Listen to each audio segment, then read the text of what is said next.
warahmatullahi wabarakatuh. Waalaikumsalam warahmatullahi wabarakatuh. Selamat siang semuanya. Siang. Apa kabar hari ini ibu-ibu semua? Alhamdulillah. Alhamdulillah baik ya. Nah, masih semangat kan? Insyaallah masih. Coba biar semangat sama-sama. Salam PKH. Meraih keluarga sejahtera. Bagus. Ibu-ibu semua, hari ini kita akan masuk ke sesi berikutnya, yaitu berbagai cara mengurangi perilaku buruk anak. Tapi sebelum itu kita mulai pertemuan kita ini dengan berdoa dulu ya. Bismillahirrahmanirrahim. Baik.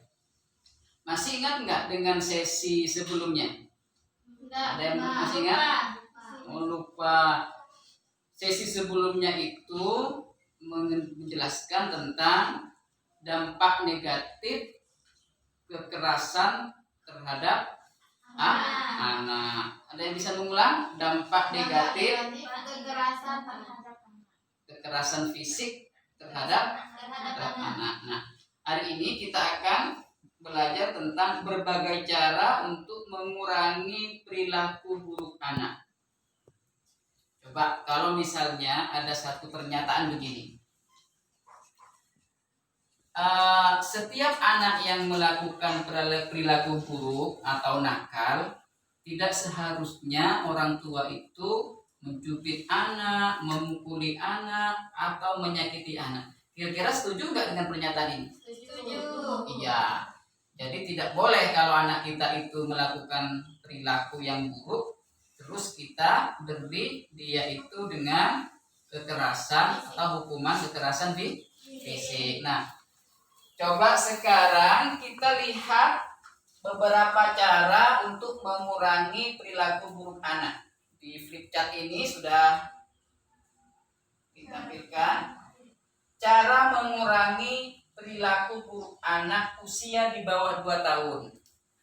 Kita yang punya anak usianya masih di bawah 2 tahun, bagaimana caranya biar anak itu tidak punya perilaku yang buruk? Untuk mengurangi perilaku anak yang buruk, karena tidak mungkin anak itu tidak punya perilaku buruk. Pasti semua manusia itu punya perilaku buruk. Nah, tetapi bagaimana cara menguranginya? Yang pertama, membuat lingkungan aman bagi anak. Jadi lingkungan yang ada di sekitar kita, di keluarga kita harus aman. Yang kedua, membatasi anak menonton TV. Jangan terlalu anak kita dibebaskan menonton TV. Nanti di TV itu banyak tayangan-tayangan yang menggambarkan tentang kekerasan dan sebagainya. Terus yang ketiga, mengalihkan perhatian anak. Nah, kalau anak kita sedang melakukan hal-hal yang tidak baik, alihkan perhatiannya ke yang baik. Kemudian yang terakhir, menjelaskan akibat perilaku buruk. Ini penting. Kalau melakukan ini, nanti akibatnya ini kita jelaskan kepada anak kita. Nah, itu untuk yang anak di bawah umur 2 tahun. Bagus. Nah, bagaimana kalau yang umurnya usia 2-8 tahun? Nah, caranya yang pertama, menjelaskan akibat dari perilaku buruk anak. Kalau misalnya anak itu melakukan perilaku buruk, kita jelaskan akibatnya apa. Coba, kira-kira apa contohnya perilaku buruk anak? Perilaku buruk anak, coba apa contohnya? Membantah sama orang tua ketika dikasih arahan mungkin. Betul. Kalau anak kita nasihati, kemudian dia bantah, itu salah satu perilaku sikap buruk. Nah, kita jelaskan akibatnya.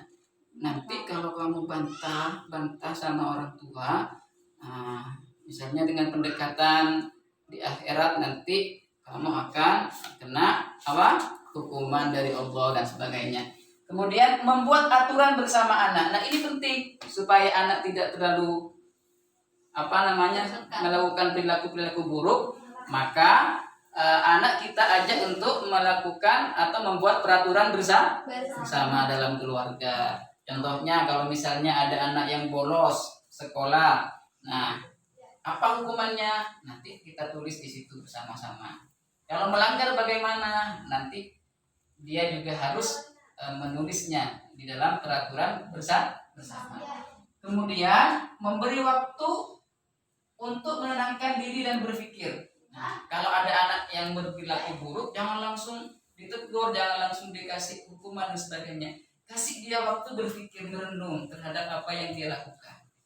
Yang terakhir, mengajukan tindakan yang tidak berbahaya dan hanya untuk menarik perhatian saja. Kadang kita punya anak yang ingin terus diperhatikan oleh orang tuanya. Dia melakukan hal-hal yang menurut kita itu janggal tapi tidak berbahaya, maka tidak usah ditegur, dibiarkan saja. Nah, itu diantara cara-cara bagaimana mengurangi perilaku buruk anak yang di bawah 2 tahun dan di atas 2 atau usia 2 sampai 8 tahun. Baik.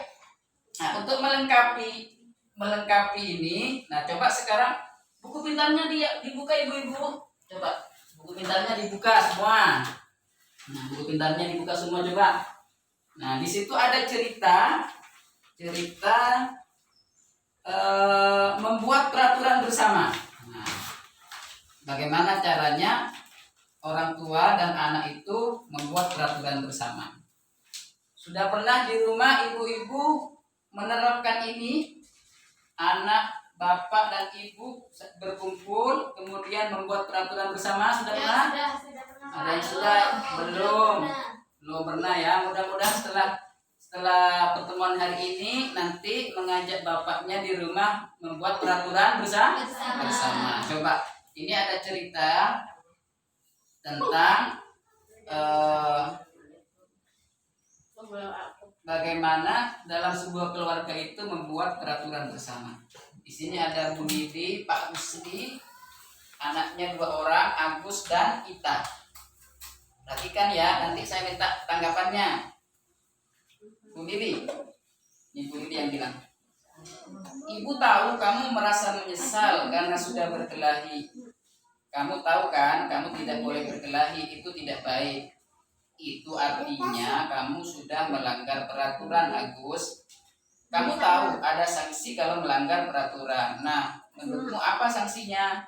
Nah, Agus menjawab, Aku tidak akan bermain dengan teman-temanku lagi minggu ini, kata Agus. Kemudian bapaknya bilang, jadi kamu sudah menentukan sendiri sanksi buatmu, Agus. Itu bagus, kata Agus. Bapak tidak marah kan?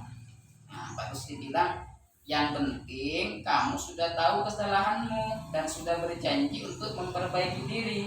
Selama tidak bermain dengan teman-teman, kamu akan punya lebih banyak waktu juga untuk bisa membaca di rumah dan mengerjakan pekerjaan rumah serta membantu ibu atau bapak. Itu bagus.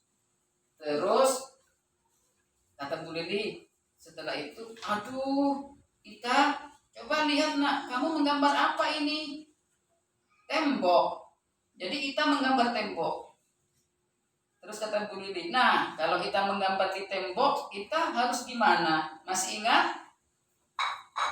Nah sekarang kita bersihkan tembok sama-sama yuk. Besok kita boleh nonton film Kunyil lagi, tapi hari ini tidak boleh karena kita sudah menggambar di tembok. Setuju? Setuju. Nah coba dari cerita ini apa yang ditangkap oleh ibu? Dari ceritanya Agus yang berkelahi karena melanggar peraturan dan kita yang menggambar tembok. Sikapnya Bu Diri dan Pak Rusdi gimana coba sama Agus dan Ita? Sudah tepat Pak, tapi saya mau bertanya hal lain Pak. Bagaimana kalau kita sudah membuat peraturan bersama anak, tapi ternyata ketika anak melanggar, anak tidak mau mengikuti apa yang peraturan dia buat sendiri, maksudnya tidak mentaati sanksi yang dia buat sendiri, begitu Pak. Nah kalau seperti itu ceritanya berarti waktu membuat peraturan, nah itu tidak dilakukan dengan kesiapan masing-masing. Seharusnya kalau sudah melakukan peraturan harus peraturan itu ditaati bersama. Kalau tidak ditaati bersama namanya bukan peraturan. Tetap anak kita harus dinasihati dulu sebelum membuat peraturan bahwa apa yang kita akan terapkan atau kita akan putuskan pada peraturan ini harus ditaati bersama. Nah, ibu-ibu, kalau kita lihat dari cerita tadi, Bu Lili itu sangat tegas kepada Ita ketika Ita melanggar dengan apa namanya, dengan menggambar di tembok. Kita tidak boleh menonton film kunyil pada hari itu, tapi tetap dengan ketegasannya Ibu Lili tetap lembut terhadap anaknya, tetap tidak keras, tetap lembut.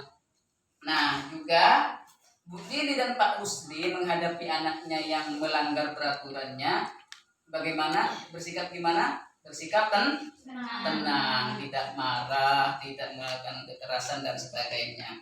Nah, terima kasih kepada ibu-ibu yang sudah memberikan tanggapan terhadap cerita itu.